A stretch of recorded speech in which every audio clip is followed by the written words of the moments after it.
Hi, peers. Let's talk greatest educational influences and who my greatest educational influence is. Before I go any further, I do want to apologize in advance. I am a bit nasally, so if you hear me clear my nose or my throat, please disregard that.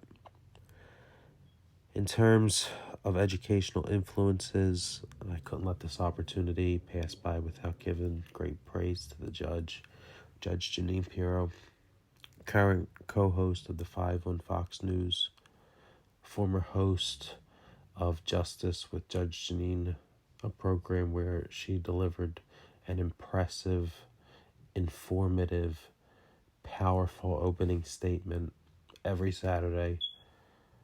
I remember any show that has ever piqued my interest since DVR has come about, I would set the entire series to record, and Justice with Judge Janine is one of them. I still have many episodes recorded, and I would just rewatch them on days I had time. She became an ADA in 1975. ADA is an assistant district attorney. She was sworn in as a judge in 1991. She became district attorney from 1993 to 2005. She has written several political books in which I have read and have enjoyed. She is arguably one of the greatest imports to the legal profession. She is opinionated to the max, and everything she says is either cited in or with law or fact or both. She is incredibly educated. She is well-read and put together. She's relentless for justice, and it's admirable and commendable. I would love the chance to meet the judge. She exercises her amendment rights when necessary and applicable. She's authentic. She's true. She's a rebel, and she's a politician, and she's all 4 in 1. She is multifaceted, as is her personality and persona and career. Higher education has opened so many doors for the judge. She has earned herself bountiful opportunities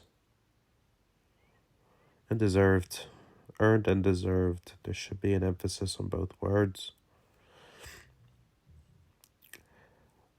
She received her JD from Albany Law School of Union University. Your JD is your Juris Doctorate.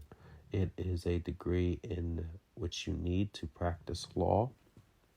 So if you want to become a lawyer, get cracking on getting a JD, Juris Doctorate. As for 3 problem-solving strategies I would enforce during distress would be positive reinforcement, definitely.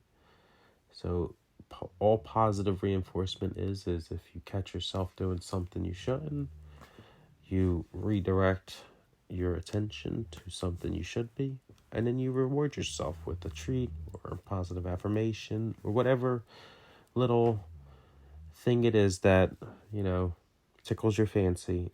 That's what you do. Another thing I would do is refer back to why I signed up for college, or why I started crafting, or why I started doing whatever project or task I am doing that I am currently discouraged with. I remember the why I started of it, and that usually motivates me. You'll often hear people say, like when they go to the gym, or if they're used to going to the gym and they're just tired or lazy, I don't feel like going to the gym. They try to find any and every excuse not to go, and they ultimately go.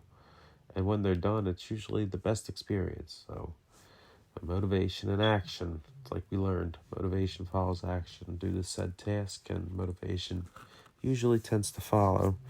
And lastly, I hate living in Wonderland. So I like to live more in Triad land. So when I'm in Triad land, if I am presented with some unfamiliar task or project or lesson or word or book or whatever, I'll do it. I'll try it. I'll read it. Oh, this is new fruit. You never tasted it before. All right, well, come on, give me it. I'll taste it.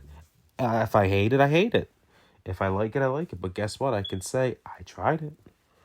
I'm not going to sit in Wonderland over there and say, oh, I can imagine what it tastes like, or I can theorize what it tastes like, or I can, gather a poll of what it tastes like. But you're not going to know what it tastes like unless you try it.